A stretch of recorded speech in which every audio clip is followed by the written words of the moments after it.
Putin ने भारत के खिलाफ दे दिया बयान। बुद्धिजीवियों की खुशी का ठिकाना ना रहा, लेकिन सच्चाई जब सामने आई तो खुशी लग गई ठिकाने। भारत की हो रही है तारीफ, श्रीलंका की कर रहा है मदद। दोस्तों, इन दिनों एक खबर काफी फैल रही है जिसमें रूस के राष्ट्रपति पुतिन ने अपनी तरफ से बयान दिया है, जिसमें उन्होंने पैगंबर मोहम्मद को लेकर एक बयान दे दिया है और उसके बाद से ही सभी मुस्लिम देश भारत को घेरने लगे हैं। और यहाँ पर दिखाया यह जा रहा है कि जिस तरीके से रूस ने बयान दिया है उससे तो रूस ने खुलकर भारत का विरोध कर दिया, जबकि ऐसा नहीं है। और यही वजह से सबसे ज्यादा चर्चा इस खबर की भारत में की जा रही है। तो चलिए जानते हैं पूरी बातों को डिटेल में। जिस तरीके की अफवाह फैलाई जा रही है उसको समझने की कोशिश करते हैं। क्या सच में रूस ने भारत के खिलाफ बयान दिया है? तो चलिए बढ़ते हैं बिना किसी देरी के वीडियो की तरफ और जानते हैं सभी बातों को डिटेल में। दोस्तों, आप ये बात बहुत अच्छे से जानते होंगे कि नुपुर शर्मा ने एक विवादित बयान दे दिया, जिसकी वजह से इन दिनों मामला काफी ज्यादा तनावपूर्ण बना हुआ है। इसी को लेकर रूस की तरफ से एक बयान निकलकर सामने आया है। इस बयान को इन दिनों काफी ज्यादा वायरल किया जाने लगा और काफी लोगों ने इस बयान को शेयर भी किया, जिसमें से कांग्रेस के नेता भी शामिल है। इस समय सोशल मीडिया पर लोग इस पोस्ट को काफी ज्यादा शेयर कर रहे हैं, जिसमें पुतिन का बयान सामने निकल कर आया हुआ है, जिसमें पुतिन ने कहा कि इस तरीके का बयान धार्मिक आज़ादी का उल्लंघन है और इस्लाम को मानने वाले लोगों की भावनाओं को चोट पहुंचाता है। और इसके बारे में बताया जा रहा है कि पुतिन ने यह बयान एक प्रेस कॉन्फ्रेंस के दौरान दिया, लेकिन यह सिर्फ एक तरफ की सच्चाई है। आपको हम पूरा सच बताने वाले हैं, जिसको सुनने के बाद लोग अभी तक इस बयान को सुनकर काफ़ी ज़्यादा जश्न मना रहे थे और इस पोस्ट को काफ़ी ज़्यादा अपने सोशल मीडिया पर शेयर कर रहे थे और वायरल कर रहे थे। उनको एक बड़ा झटका लगने वाला है। दोस्तों, आपको हम बता दें कि जिस तरीके से इन दिनों बयान को वायरल किया जा रहा है वह आधा सच है। पूरा सच यह है कि पुतिन ने बयान तो दिया, लेकिन यह बयान भारत के लिए नहीं दिया गया, बल्कि यह बयान फ्रांस के लिए दिया गया था। और यह बयान पुतिन ने दिसंबर 2021 में दिया था, जिसको इन दिनों काफ़ी ज़्यादा भारत के साथ जोड़कर दिखाने की कोशिश की जा रही है, जबकि यह खबर पूरी तरीके से फेक है। यह बयान काफ़ी ज़्यादा पुराना है और इसको अब चलाने का क्या मतलब है, लेकिन यहाँ पर फर्जी लोगों ने इस बयान को भारत से जोड़ दिया, जबकि पुतिन ने यह बयान फ्रांस के लिए दिया था और यह बयान पुतिन का 2021 में दिया गया था, यानी कि आज से 6 महीने पुराना यह बयान है। दोस्तों, जिन लोगों द्वारा ये सब काम किया जा रहा था उसका उल्टा इस चीज़ से उनको ही नुकसान हो गया। उनको लग रहा था कि वे इस बयान को भारत के साथ जोड़कर लोगों को बेवकूफ़ बना लेंगे, लेकिन जब सच सामने निकल कर आया तो सबको सच पता चल गया और बुद्धिजीवियों द्वारा चली गई ये चाल भी बेकार हो गई। इसको लेकर आप क्या कहना चाहेंगे? आप अपनी राय हमें नीचे कमेंट बॉक्स में लिखकर बता सकते हैं। वहीं पाकिस्तान की राजधानी इस्लामाबाद में रह रहे 35 देशों के राजनयिकों ने खराब कानून व्यवस्था व बढ़ते अपराध पर गहरी चिंता जताई है।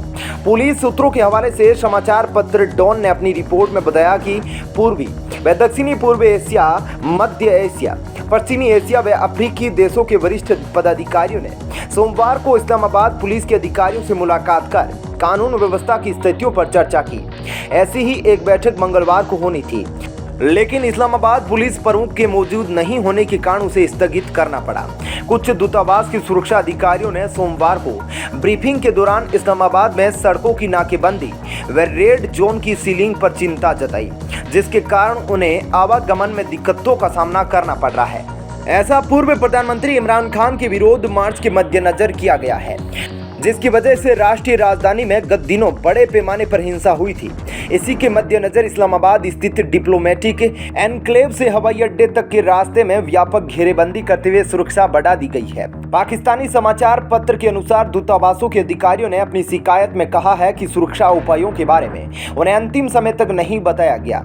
यहाँ तक कि अधिकारियों ने पुलिस से पूछा था कि अगर सुरक्षा संबंधी कदम उठाए जा रहे हैं तो उन्हें पहले बताया जाए, ताकि उसके अनुरूप कार्यक्रमों में तब्दीली की जा सके। दूतावासों के अधिकारियों ने सुरक्षा व्यवस्था पर चिंता जताते हुए पूछा कि क्या इस्लामाबाद की गलियां उनके घूमने के लिए सुरक्षित है। अंतर्राष्ट्रीय मानकों के अनुसार देश अपनी राजधानी में अपराध के आंकड़े एक दूसरे से साझा करते हैं। तहरीक-ए-इंसाफ पार्टी के अध्यक्ष इमरान खान ने मंगलवार को शाहबाज शरीफ सरकार पर झूठे आरोपों में उन्हें सलाखों के पीछे डालने की कोशिश करने का आरोप लगाया है। उन्होंने कहा कि उनकी पार्टी का वास्तविक स्वतंत्रता का आंदोलन तब तक नहीं रुकेगा जब तक शाहबाज सरकार चुनाव कराने की घोषणा नहीं कर देती। इसके अलावा चीन ने बुधवार को कोलंबो में अपने सबसे खराब वित्तीय संकट से निपटने में मदद करने के लिए महान प्रयास करने के लिए भारत की प्रशंसा की।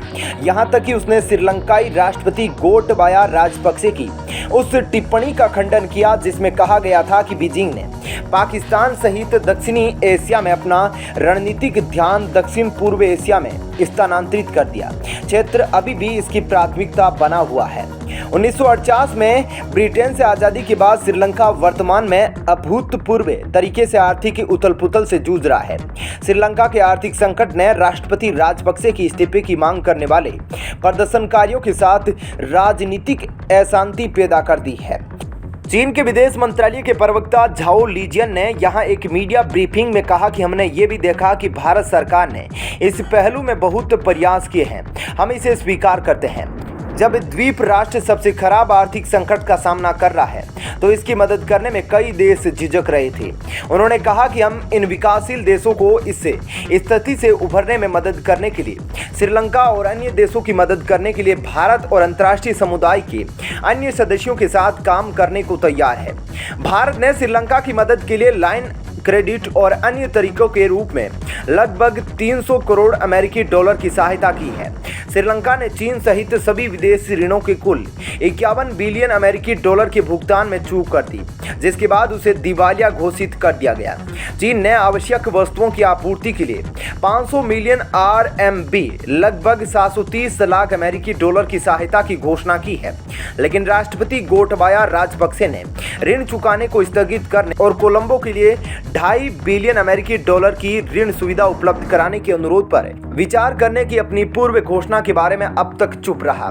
बीजिंग श्रीलंका के राष्ट्रपति गोटबाया राजपक्षे की इस टिप्पणी से नाराज है कि चीन दक्षिणी पूर्वी एशिया और अफ्रीका की ओर अपना रणनीतिक ध्यान केंद्रित कर रहा है और ये देखते हुए वित्तीय संकट में दक्षिणी एशियाई देशों को बीजिंग से पहले की तरह ध्यान नहीं मिल रहा है। सोमवार को ब्लूमबर्ग को दिए एक साक्षात्कार में राष्ट्रपति गोटबाया राजपक्षे ने कहा कि श्रीलंका 1.5 बिलियन अमेरिकी डॉलर का दोहन नहीं कर सका और राष्ट्रपति शी जिनपिंग से आवश्यक सामान खरीदने के लिए 100 करोड़ अमेरिकी डॉलर के ऋण के उनके अनुरोध पर अब तक कोई सुनवाई नहीं हुई है। राजपक्षे ने कहा कि चीन ने संकेत दिया है कि वे श्रीलंका की मदद करेगा, जबकि आमतौर पर वे पसंद नहीं करते कि पहले की ऋण भुगतान को कवर करने के लिए अधिक ऋण उधार देना। राजपक्षे ने कहा कि मेरा विश्लेषण यह है कि चीन ने अपना रणनीतिक ध्यान दक्षिण पूर्व एशिया में स्थानांतरित कर दिया है। वे फिलीपींस, वियतनाम और कंबोडिया और अफ्रीका महाद्वीप के अधिक रणनीतिक रुचि रखते हैं। राजपक्षे ने कहा कि इस क्षेत्र में उनकी रुचि कम है। श्रीलंका के राष्ट्रपति ने कहा, मुझे नहीं पता कि मैं सही हूं या गलत। यहां तक कि पाकिस्तान पर भी ध्यान कम हो गया है। इससे पता चलता है कि यहां इनकी रुचि पहले की तरह नहीं है। उनकी रुचि 2 अन्य क्षेत्रों में स्थानांतरित हो गई है। उन्होंने कहा कि यह कोरोना महामारी से उत्पन्न चुनौतियां हैं। इन कठिनाइयों का रूस और यूक्रेन के बीच संघर्ष के साथ अमेरिका और पश्चिमी देशों द्वारा रूस पर लगाए गए एक तरफा प्रतिबंधों से भी लेना देना है।